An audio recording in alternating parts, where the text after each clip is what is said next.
I'm a single mom of two wonderful boys. I'm lucky how they turned out. They're both giants for their age, but so kind and sweet. I share custody with my ex-husband Drew. We've been divorced for 5 years now. Every year it's becoming harder and harder to support us. It's all my fault and I don't know what else to do. I was with my husband for 14 years, married for 11. We got married relatively young and had kids soon after. I remember the last couple of years feeling trapped in my marriage. Life became very monotonous and boring. I resented missing out on my youth and being unable to join my friends on nights out. Drew and I also grew apart. We neglected us. Or maybe I neglected him and he stopped trying. Who knows, but it certainly wasn't exciting. All these feelings built up in me until I told him I wanted a divorce one day. I couldn't imagine living another month like this, let alone the rest of our lives. He pleaded for us to work it out. Maybe go away somewhere, but once I said it out loud, I felt like I had a purpose. Once he realized there was no going back, he said let's split amicably. I'm not proud of the way I acted back then. I got a lawyer and went through with it. Ultimately, we split the assets, including proceeds from the sale of the house, evenly and shared custody of the kids, just like he offered. I got child support, a whopping $19 a month more than he offered, no alimony and a pile of attorney's fees. Still, the first few months were great. I had a good support system and I had plenty of babysitting options as everyone was trying to be supportive. Friends were taking me to places, taking my mind off things, making up for lost time. But after a while, the help dried up. Everyone became busy with their own problems. Making ends meet with a single income took a lot of work. The apartment I rented was a significant downgrade from our house. I'm tired all the time. Whenever my ex had them, I would just end up watching TV and just lying around instead of going out. I've had one semi-serious relationship. It takes a lot of work to meet men who are serious about building something. Drew became very distant. I heard of co-parenting situation where exes get along great. Not Drew. He never responds to my texts and only talks about the kids. As they get older, they're enrolled in 3 sports each, with more and more expenses. I can't afford to buy them the stuff they need, even half of it. Finally, last month I talked to Drew about it, asked him to be more involved in their life, especially financially. Drew refused to contribute a cent more to them than the child support payment and what he pays when he has them. I explained that I can't keep up with all of it. He finally said they're welcome to stay with him full time. He'll cover all their expenses and be wholly responsible for them. If I gave him full custody and signed away my rights. He said you can still see them whenever you like, you'll just have no legal rights. I know the boys would love to live with Dad. They're too nice to say it, but it's obvious Dad is the favourite parent. Am I the idiot for even considering going through with it? Am I the idiot if I sign away the right to my kids? You are the idiot. You've thrown this man away without any thought to making it work. You then threw out handling it amicably and went after him. Then you complain he isn't friendly. So him wanting you to sign away your rights only makes sense to me.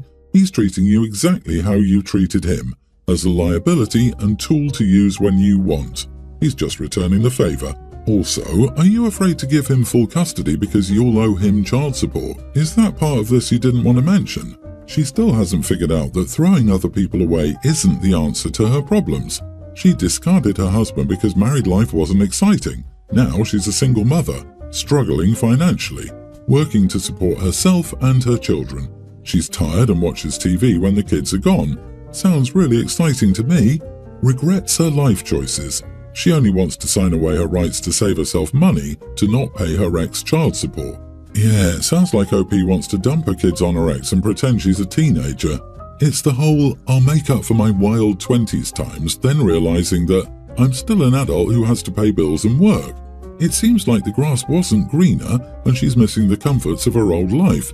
Honestly though, I think the kids might be better off with Dad since Mom seems pretty uninterested in them.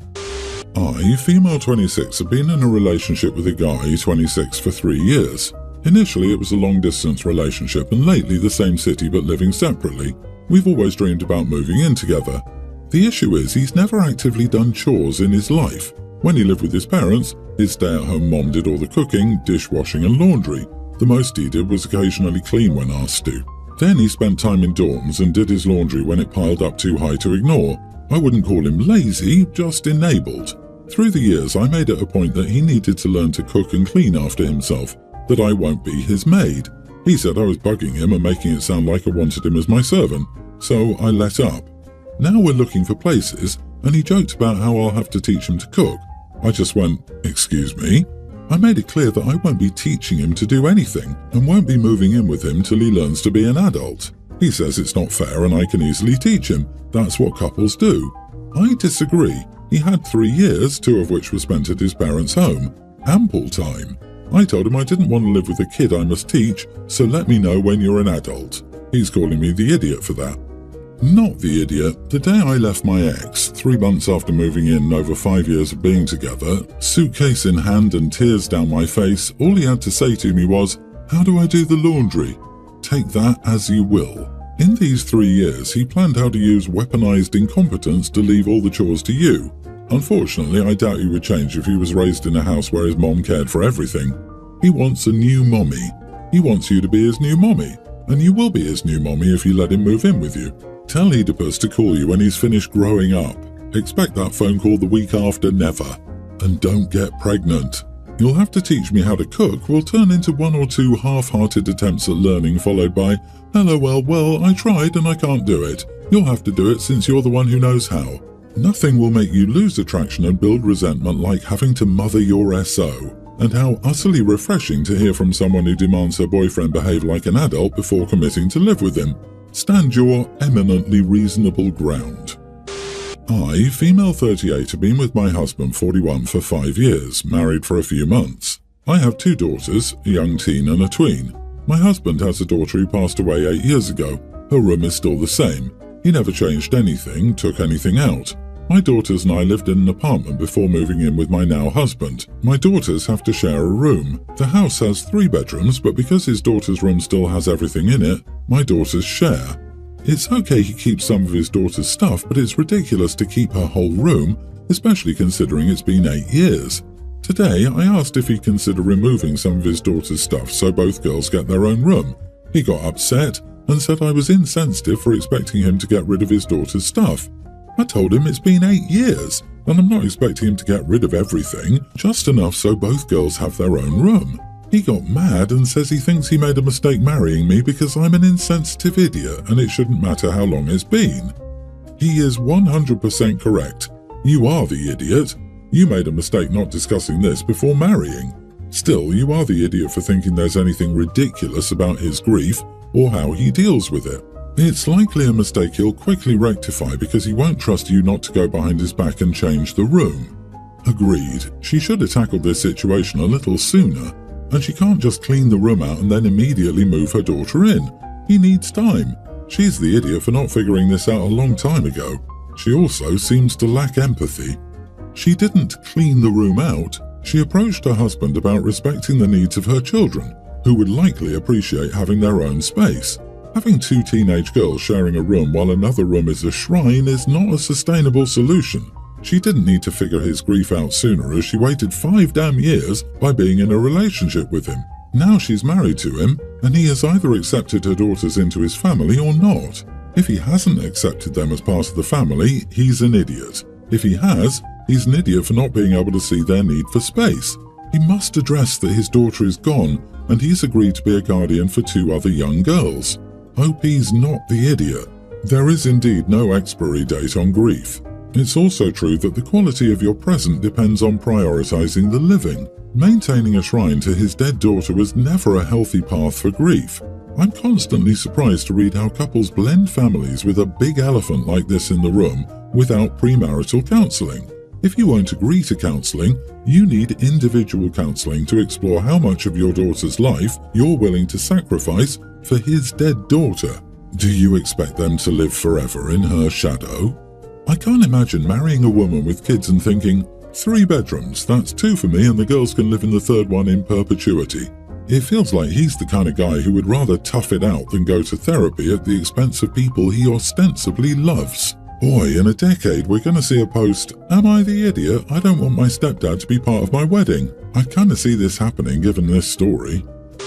I, 34 female, am a stay-at-home mom and haven't worked outside of an internship I hated during the summer after my sophomore year in college. In our extended family, I don't know one female member who has not been a stay-at-home mom, at least that I've met. However, one of my cousins is considering being a sales rep from home once her kids are over 5. This is common among the LDS community we're a part of in Utah. My husband owns 2 businesses and my uncle is a surgeon. Still, even in the parts of the family like with my mom and dad where we were less affluent, women stayed home if they could. However, just because women stayed home didn't mean they were not an essential part of educating their kids, therefore setting them up to be good role models for their kids. My husband and I have 3 kids. Our oldest is a young teen female, and her dad and I don't really like her attitude these past few years. She was just being rude to many of the authorities around her. Yes, that includes the church.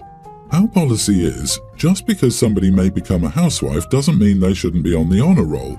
Maybe it's because my husband and I are both people pleasers, but I remember that in middle school, I wanted to make my family proud and get them extra respect from the community by getting good grades. In addition, getting good grades requires good judgment and the ability to pick up things quickly, which is essential to being a good parent.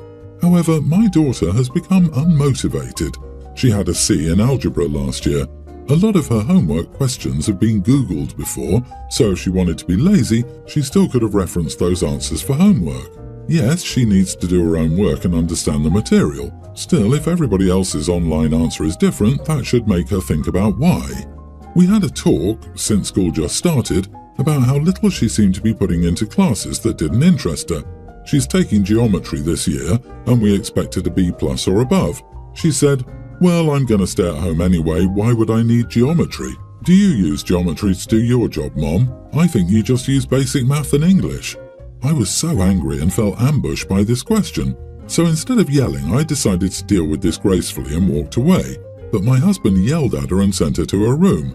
It's been a week and she's tried to talk to me, but I'm upset she hasn't attempted to apologize. I'm not just sorry, but recognize she's implied I'm not a worthy role model or trying to get me to seriously answer a mean rhetorical question. My husband said he'll be talking to her to apologize. Still, she's now upset I'm just going about my business with her sister and brother. Am I the idiot for giving my middle schooler the silent treatment? Obviously you're the idiot. She's supposed to be the child, not you. The silent treatment? That's unacceptable and infantile even when you do it to another adult. Doing it to your own child? What's wrong with you? It's disgusting and pathetic. Your child is more mature and reasonable than you are. But, she decided instead of yelling to deal with it with grace. That totally makes it okay. Even ignoring the housewife thing, giving your kid the silent treatment is immature and abusive. OP, she's your daughter. Swallow your pride and teach her a lesson for goodness sake. She doesn't have anything to teach her daughter. OP herself has the mentality of a petulant young teen, and she's giving her daughter the silent treatment for doing the same to her. OP, you're raising this poor girl in a wackadoodle cult, and the only behavior you've modeled for her is being some misogynistic idiot's wife and doormat. You are the idiot and a failure as a woman and a parent. She is learning. She's learning from example. You. If you expect her to have goals above and beyond, step up yourself to be something more than a stay-at-home mom and give her proof that education is essential. This isn't about who you are, but about what you do, so you need to show her something different that changes her perspective. I, a teen female, have had a bad year. My mom died in February and nothing has gone well since then. She and my bio-father were never married and he wasn't around while I was growing up. I vaguely remember that he visited once when I was really little, but otherwise he hasn't been around. He says it was because he wasn't ready to be a dad, so it was better that he sent my mom child support and stayed away. Whatever. My mom doesn't have a lot of family, so when she died, my bio-father was the one who was asked to take me, and he agreed. I wasn't a fan of the idea, but no one really cares what I think, and it's better than being in the group home I was at while they figured everything out. He's been okay and mostly lets me do my own thing. His wife Cheryl treats me like I came from juvie and bothers me about everything from my clothes to the way I do laundry to telling me not to get into trouble, like I can't just go to school without doing something shady. They have 2 sons, a young grammar schooler and an older toddler. The older one mimics her riding my butt. I told my bio-father and he said he'd talk to her, but now she does it when he's not around. Her family visited this weekend and her mom asked how I was settling in at school. Cheryl commented that I was staying out of trouble. I was nearby and it just hit a nerve, so I said, "Why do you think I would get into trouble?" She looked embarrassed and said she knew I came from a rougher area and might not know how things worked here. I asked her what she meant by rougher area, and she said it was more urban. Her mom was embarrassed for her and said she was sure I'd always been well behaved. I asked Cheryl why she thought living in the city meant I would get into trouble. My bio father walked up then and the subject changed. But later Cheryl was mad because I embarrassed her in front of her mom and implied things. I think her mother must have said something. Bio father asked me about what happened, and now they're mad at each other, but he says I should have talked to him instead of picking a fight. Edit, I have a feeling the quiet part is that I'm brown. My mom was full Blackfoot and bio father and his family, and like 99% of the people here are white. I look a lot like my mom when she was my age. Beautiful. You are not the idiot, but you uncovered her bias in such a clever way that she outed herself as the idiot in front of everyone. You just kept feeding her rope as she professionally hung herself. LOL. Excellent job. I still can't get over what an idiot the dad is too. Like, yeah, stepmom is a big idiot, but dad wasn't ready to be a parent, but he'd been ready for 6 years with stepmom and made 2 kids. He only just now entered Opie's life because he had to. Her mom died 7 months ago. All Opie had for all her life was her mom. I hope your father gets better at having your back here, and I hope your stepmother starts treating you better. I have a feeling the quiet part is that I'm brown. This is precisely what I was looking for in your edit before I commented because of everything your father's wife has been saying. Are bog-standard bigoted dog whistles. Phrases that don't sound much on their own but a pitch for who they want picking up on it. Good on you for calmly, maturely and intelligently getting her to step in her own crap. And, of course, I'm sorry you're having to go through all this. It'll get better in time, especially when you can get distance from your bio dad's toxic wife.